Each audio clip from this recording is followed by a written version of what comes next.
Gledate Gorenjska poročila na GIF TV. Spoštovani novinarke in novinarji, vsi ostali, ki nas spremljate preko vladnega spletnega portala in družbenih medijev, dobro jutro in lepo pozdravljeni na novinarski konferenci Ministrstva za gospodarstvo, turizem in šport.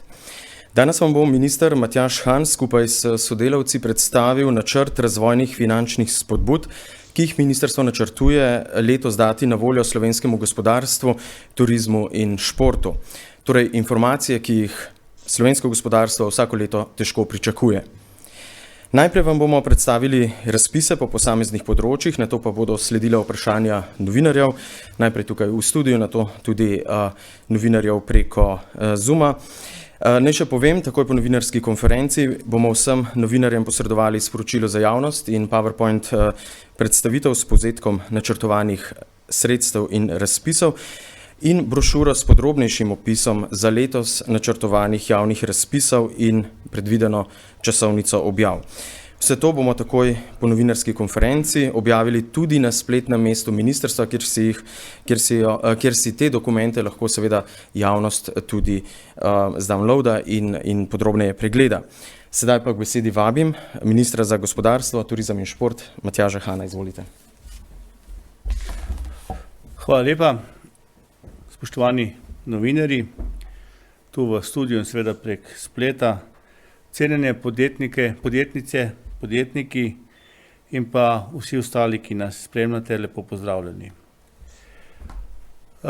Preteklo leto, predvsem pa zadnje mesece smo vendarle veliko govorili o energetski krizi, o pomoči gospodarstvu in prebivalstvu za omilitev te krize. To pomoč smo zagotovili in je seveda pomembna. Pomembna je pa zato, da na nek način pomagamo gospodarstvu ne samo preživeti, ampak skušamo tudi ohraniti njihovo konkurenčnost. Včeraj smo seveda slišali na nek način spodbudne napovedi za evropsko in tudi slovensko gospodarstvo. Napoved o zvišanju gospodarske rasti za letos je pozitivno, k temu je doprineslo tudi vendarle ukrepanje naše vlade in pa sploh vlad v Evropi. Na kakšen način je pomagala gospodarstvo tudi z regulacijami cen in pa z dodatnimi pomočmi. To nas seveda lahko navdaja z nekim zmernim optimizmom, a seveda ne smemo zaspati, vendar gre za relativno majhen dvig rasti in zato moramo biti še naprej aktivni in še naprej pomagati gospodarstvu. Želimo pa si tudi seveda, da bomo umirjali predvsem inflacijo, ki je še vendarle na visoki ravni. Zdaj, za dolgoročno izboljšanje konkurenčnosti in dvig dodane vrednosti pa moramo seveda nadaljevati z vlaganji.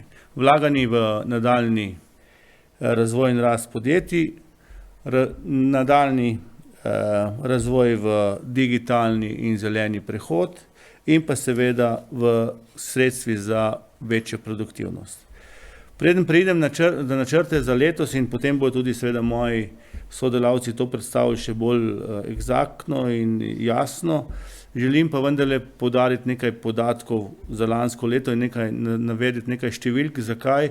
Zato, da se nekatere stvari se kar malo izgubijo v poplavi vseh informacij. Lani smo z našimi partnerji in izvajalci slovenskemu gospodarstvu ponudili preko 700 milijonov evrov. Jaz se zavedam, da sem prišel šele sred leta za ministra in da nekatere zadeve dobro naredila tudi že prejšnja vlada. S tem smo podprli skoraj 5000 projektov in to ne vključuje samo dodatnih ukrepov za gospodarstvo v letošnjem letu, ker to, je izven teh številk, ki sem jih naštel. Na ta način smo spodbudili investicijski cikl podjetij za krepitev produktivnosti, digitalizacijo in zeleno transformacijo in pa za nek način visokotehnološke opremljenosti podjetij. V turizmu smo zagnali v letošnjem letu resnično en velik investicijski cikl.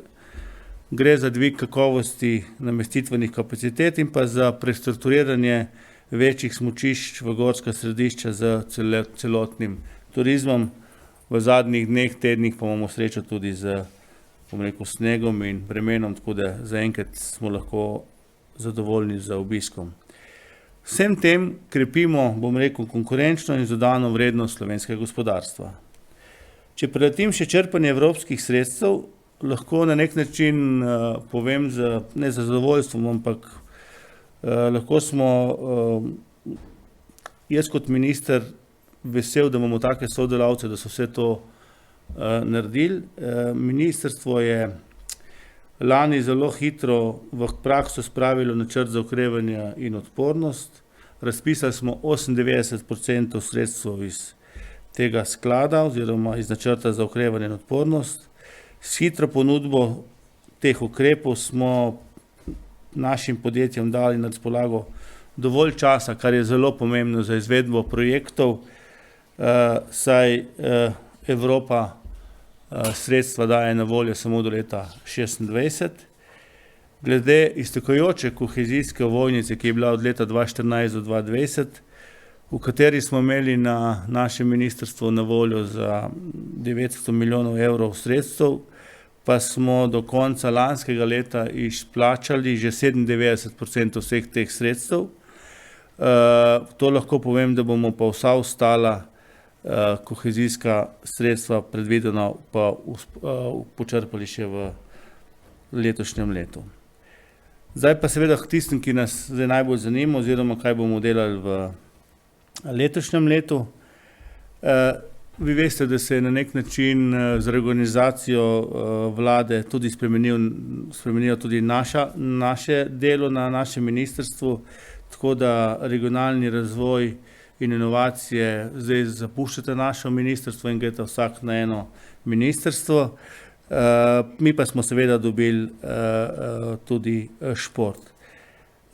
Z tega vidika smo tudi pripravili ves načrt predvidenih javnih razpisov. S tem želimo na nek način, s temi na razpisi želimo narediti čim bolj predvidljivo možnost koriščenja javnih sredstev, predvsem pa s tem želimo pomagati gospodarstvu. Letos bomo ciljnim skupinam ponudili za 634,4 milijona evrov novih razvojnih spodbud. To zajema seveda tudi ukrepe namenskega premoženja izvajalskih organizacij in SID banke. Od tega približno polovica oziroma 304,9 milijona evra ciljnim skupinam ponuditi v bistvu za gospodarstvo, turizem in šport. V nadaljevanju se bomo osredotočili na teh 304 milijone evrov.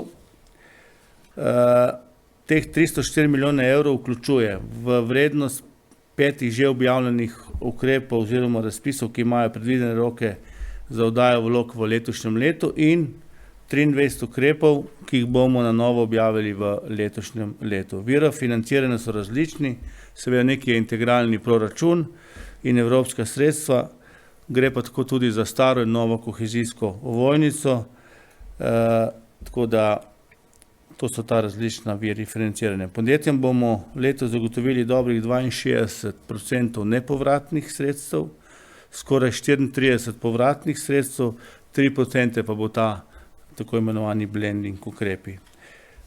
Z ukrepi bomo podprli naslednja področja: nova interventna posojila za omilitev posledic energetske in ukrajinske krize, ki bodo namenjene za investicije v obratna sredstva, gre za skoraj 110 milijonov evrov oziroma 36%.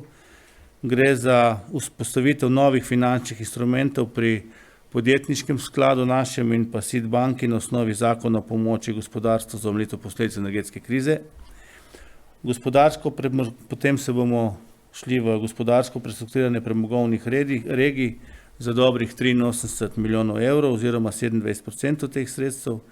Raziskave in razvoj skoraj 34 milijonov evrov oziroma 11%. Podjetništvo in internalizacija dobrih 29 milijonov evrov oziroma 9%. Šport skoraj 17 milijonov evrov oziroma 5,5%. Seveda bomo tudi spodbujali lesno predelovalno industrijo 13 milijonov evrov oziroma dobre 4%. Spodbujanja turizma skoraj 11 milijonov evrov oziroma 3,5% in pa krožno gospodarstvo dobrih 8 milijonov evrov, to pa je 2,7%.